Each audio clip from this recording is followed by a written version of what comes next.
안녕하세요, 섭입니다. 이번에 제가 알려드릴 팁은 따로 쳤을 때 구멍의 개수가 맞지 않는 경우 어떻게 해결할 것인지에 대해서 이제 한번 보여드릴까 합니다. 이 방법을 뭐 헛바느질이라고 하기도 하고, 저는 예전부터 이제 뻥땀이라고 좀 많이 썼었거든요. 근데 뻥땀? 맞는 말인지 모르겠어요. 이제 굳이 영어로 번역하자면 이제 페이크 스티칭이라고 해야 되나? 근데 네, 같이 바느질을 하는데 어찌됐든 조금 다른 바느질이고, 위쪽과 아래쪽 혹은 겉과 안의 구멍 개수가 다를 때 그것을 소모할 수 있는 방법입니다. 자, 샘플을 그래서 제가 준비했습니다. 보이시나요? 제가 앞뒤로, 즉 이쪽만 보시면 돼요.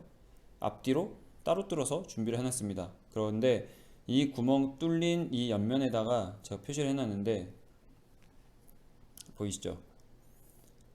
자, 여기 같고 여기까지 같은데 이쪽에서 하나, 둘 엇갈리죠? 그리고 여긴 같고 여기가 하나고 여기가 두 땀이 되는 상황이 발생을 합니다. 이런 경우 어떻게 하는지를 한번 보여드릴게요.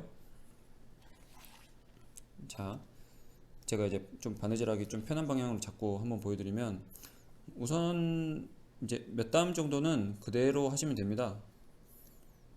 제가 여기 딱 맞춰놓고, 우선 여기 직전까지는 제가 한번 그대로 해볼게요.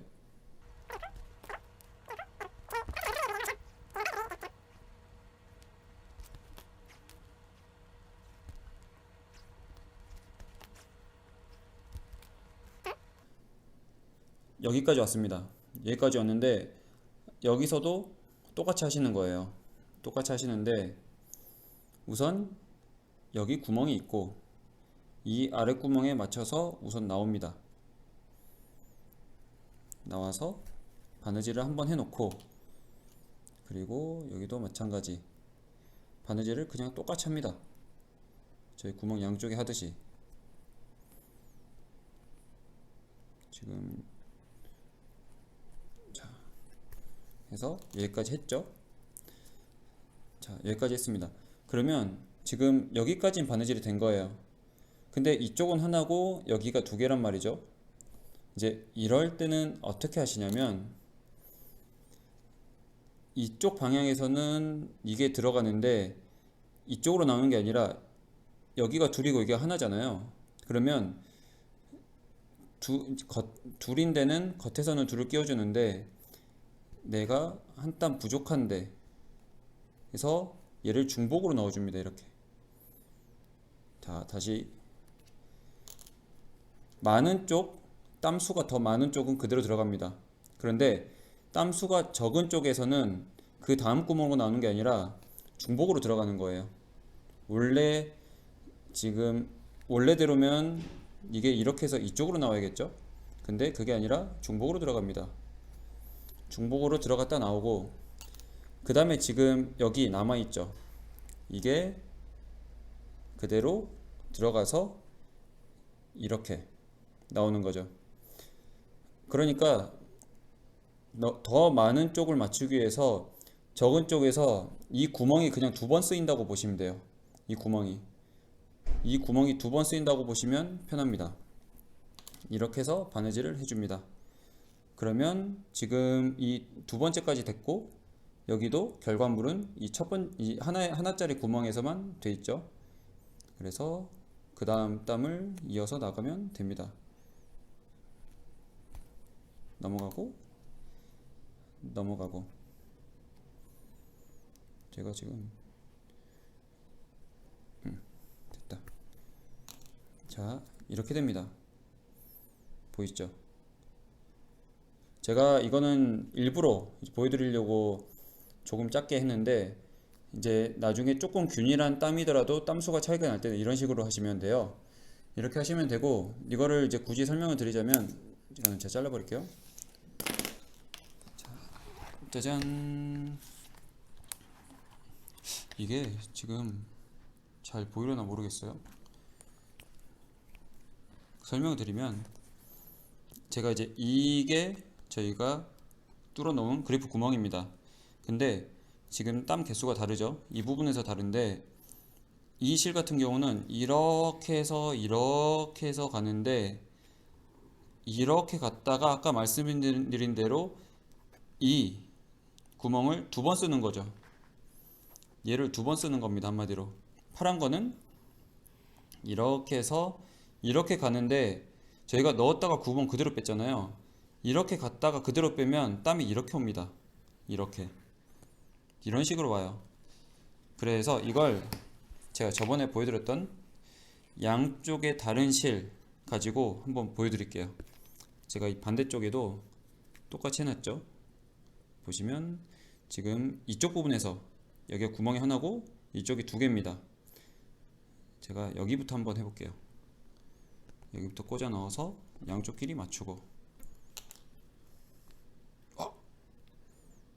잠깐 편집할게요. 세팅해서 돌아왔습니다. 풀리는 거 조심하시고, 그래서 지금 이쪽 양쪽 실을 제가 일부러 보여드리려고 다른 실로 세팅을 했죠. 우선 이 구멍까지는 같습니다. 그래서 꽂아 넣고 꽂아 넣어서 빼고, 그 다음에 이 구멍도 꽂아 넣어서 빼고, 이렇게 됐죠. 그러고 나서 지금 아까처럼 마찬가지로 꽂아 넣어서 구멍끼리 맞춰서 나와야겠죠. 나오고 나왔죠. 이렇게 여기까지는 같습니다. 지금 실 교차된 거 보이시죠? 여기도 교차된 거 보이시죠? 이러고 나서 많은 쪽은, 그러니까 구멍이 많은 쪽은 똑같은데 적은 쪽에서는 구멍을 한번 중복으로 쓴다는 거죠. 중복으로 쓴다고 생각을 하시면 돼요. 자, 이렇게 넣고 지금 여기 남아있던 게 다시 중복으로 이제 쓴다고 생각하고 들어가서 이 땀수를 맞춰주면 됩니다. 그러면 이렇게 되죠. 그러고 나서 제가 이 다음 땀까지, 다음 땀은 이제 맞는 땀이에요. 맞는 구멍입니다. 해서 바느질을 해보면, 자 보세요. 이쪽은 이런 식으로 왔다 갔다 하면서 나오는데 보이시죠? 원래 저희가 생각했던 대로면 여기 이쪽이 노란 실이 나와야 돼요. 그런데 이 구멍을 중복으로 써서 아까 보여드렸던 것처럼 이런 식으로 넘어가기 때문에 이게 실이, 이쪽이 아니구나. 이제 이런 식으로 되겠죠. 이쪽이 지금 적은 쪽이니까 두 번 쓴 쪽이니까 두 번 쓴 쪽에서는 같은 색 실이 나오는 거죠. 근데 이게 결론적으로 보면 내구성에는 별로 문제가 없어요. 어찌됐든 다 이렇게 꽉꽉꽉꽉 이제 눌러서 잡고 있기 때문에 전혀 문제는 없습니다. 다만 이렇게 특별한 경우에는 아마 땀이 이렇게 한 번씩 이제 색깔이 다르게 나올 수도 있는데, 보통 핸드 스티치, 새들 스티치를 하면 이제 같은 실을 쭉 쓰시기 때문에 전혀 문제는 없습니다. 그래서 땀수, 구멍 수가 다른 경우에는 아까 말씀드렸던 것처럼 구멍이 적은 쪽에서 중복으로 이제 사용을 한다라고 생각을 하시면 될 것 같아요. 이렇게 한번 연습을 해보시고 활용을 하시면 좋을 것 같습니다. 다음에는 다른 영상으로 찾아오겠습니다. 감사합니다.